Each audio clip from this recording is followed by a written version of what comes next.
નમસ્કાર દર્શક મિત્રો, હું નીતિન પટેલ. તમે જોઈ રહ્યા છો સમાચાર મેં આગે ન્યૂઝ. હવે જોઈએ આજના સમાચાર.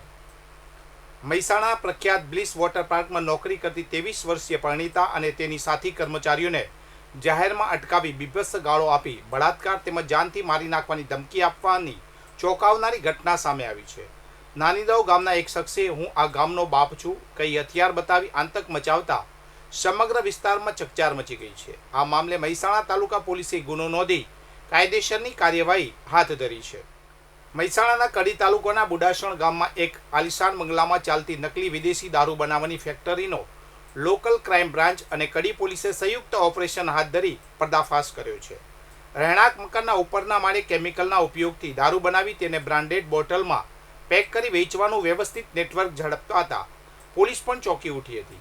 આ દરોડા દરમિયાન પોલીસે મોટી માત્રામાં કેમિકલ, તૈયાર દારૂ અને પેકિંગ મટીરિયલ જપ્ત કરી 2 શખ્સોની ધરપકડ કરી છે, જ્યારે અન્ય 2 વોન્ટેડ આરોપીઓની શોધખોળ તેજ કરી છે. મહેસાણા અર્બન બેંકની બેચરાજી શાખામાં પોતાની પત્નીના નામે ખોલાવેલા બેંક ખાતાનો દુરુપયોગ કરી કરોડો રૂપિયાનું શંકાસ્પદ ટર્નઓવર કરનાર આરોપી હિરેન લક્ષ્મણભાઈ પટેલને કોર્ટે મોટો ઝટકો આપ્યો છે. સાયબર ફ્રોડ અને આર્થિક ગેરરીતિના ગંભીર ગુનામાં સંડોવાયેલા આરોપીએ જેલમાંથી બહાર આવવા માટે કરેલી આફ્ટર ચાર્જશીટ રેગ્યુલર જામીન અરજીને મહેસાણા સેશન્સ કોર્ટે ફગાવી દીધી છે. સરકારી વકીલની ધારદાર દલીલો અને ગુનાની આંતરરાજ્ય કડીઓને ધ્યાને રાખી જજ M.F. ખત્રીએ આરોપીને જામીન આપવાનો ઇનકાર કર્યો હતો. સમગ્ર ગુજરાતમાં પડી રહેલી ભીષણ ગરમી અને આકાશમાંથી વરસી રહેલી અગન જ્વાળાઓ વચ્ચે પ્રસિદ્ધ યાત્રાધામ બહુચરાજીથી શ્રદ્ધાળુઓ માટે રાહતના સમાચાર આવ્યા છે.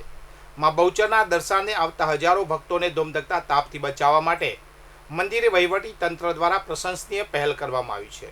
મંદિર પરિસરમાં આધુનિક મિસ્ટ ફોગિંગ સિસ્ટમ કાર્યરત કરવામાં આવી છે, જેના કારણે હવે કાળઝાળ ગરમીમાં પણ ભક્તો શીતળતાનો અનુભવ કરી શકશે.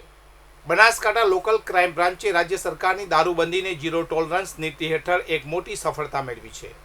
પાથાવાડા નજીક કુચાવાડા હાઈવે પર નાકાબંધી દરમિયાન પોલીસે એક ટ્રેલર ટ્રકમાંથી બાજરી અને ચોખાના કટ્ટાની આડમાં સંતાડીને લઈ જવાતો રૂપિયા 1.13 કરોડથી વધુની કિંમતનો પંજાબ નિર્મિત વિદેશી દારૂ અને બિયરનો જથ્થો ઝડપી પાડ્યો છે. આ કેસની ખાસ વાત એ છે કે બુટલેગરોએ પોલીસને છેતરવા માટે ટ્રક પર બનાવટી નંબર પ્લેટ અને બોગસ બિલનો સહારો લીધો હતો. આ મામલે રાજસ્થાનના સિકર જિલ્લાના એક શખ્સની ધરપકડ કરવામાં આવી છે, જ્યારે દારૂ મંગાવનાર અન્ય સાગીરાતોની શોધખોળ શરૂ કરી પ્રોહિબિશન અને BNS હેઠળ ગુનો નોંધવામાં આવ્યો છે. બનાસકાંઠા જિલ્લાના ડીસા ધાનેરા હાઈવે પર આજે એક ભયાનક અકસ્માતની ઘટના સામે આવી છે. ડીસા તાલુકાના કંસારી ગામ નજીક એક ટ્રેલર ચાલકે અચાનક વાહન પરનો કાબુ ગુમાવતા ટ્રેલર રોડની સાઈડમાં આવેલા ઝાડ સાથે જોરદાર રીતે અથડાયું હતું.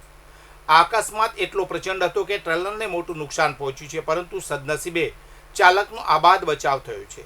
જો કે આ ઘટનાને પગલે વ્યસ્ત ગણાતા હાઈવે પર વાહનોની લાંબી કતારો લાગી હતી અને લગભગ 2 કિલોમીટર સુધીનો ટ્રાફિક જામ સર્જાયો હતો. અકસ્માતને પગલે સ્થાનિક લોકોના ટોળે-ટોળા ઘટના સ્થળે ઉમટી પડ્યા હતા અને ટ્રાફિક હળવો કરવાના પ્રયાસો હાથ ધરાયા હતા. વસ્તી ગણતરી 2027ના પ્રથમ તબક્કાની પૂર્વ તૈયારીના ભાગરૂપે મહેસાણા જિલ્લામાં સેલ્ફ એન્યુમિનેશન સ્વગણતરી પ્રક્રિયાનો વેગવંતો પ્રારંભ થયો છે, ત્યારે નિવાસી અધિક કલેક્ટર જસવંત કે જેગોડાએ આજે આ પોર્ટલ પર પોતાની વિગતો નોંધીને સેલ્ફ એન્યુમિનેશનની સુવિધાનો લાભ લીધો હતો. નિવાસી અધિક કલેક્ટરને આ પ્રક્રિયા અંગે વિગતો આપતા જણાવ્યું હતું કે વસ્તી ગણતરી એ આપણા દેશ માટે ખૂબ મહત્વનો કાર્યક્રમ છે. વર્ષ 2026ની વસ્તી ગણતરીની કામગીરી શરૂ થઈ રહી છે. ડિજિટલ યુગ પ્રમાણે આ વખતે વસ્તી ગણતરીમાં કેટલાક નવા આયામો ઉમેરાયા છે. સરકાર દ્વારા વસ્તી ગણતરીની પ્રક્રિયાને વધુ પારદર્શક બનાવવા માટે આ વખતે ડિજિટલ માધ્યમ પર ભાર મૂકવામાં આવ્યો છે. 17 થી 31 મે દરમિયાન કોઈપણ નાગરિક પોતાના મોબાઈલ કે કોમ્પ્યુટર દ્વારા પોર્ટલ પર જઈને રજીસ્ટ્રેશન કરી શકે છે. ફોર્મ ભર્યા બાદ મળતો રેફરન્સ નંબર સાચવી રાખવો, જે ભવિષ્યમાં ગણતરીકારની મુલાકાત વખતે ઉપયોગી થશે. તેમણે મહેસાણા જિલ્લાની જનતાને આ પ્રક્રિયામાં જોડાવા અનુરોધ કરતા કહ્યું હતું કે આ એક એવી સુવિધા છે જેમાં નાગરિકો પોતાની અનુકૂળતા મુજબ ચોકસાઈપૂર્વક માહિતી ભરી શકે છે. વહીવટી તંત્રને સાથ સહકાર આપી આ રાષ્ટ્રીય કાર્યને સફળ બનાવવા મહેસાણાના જાગૃત નાગરિકો મહત્તમ સંખ્યામાં સ્વગણતરી કરે તેવી વિનંતી છે.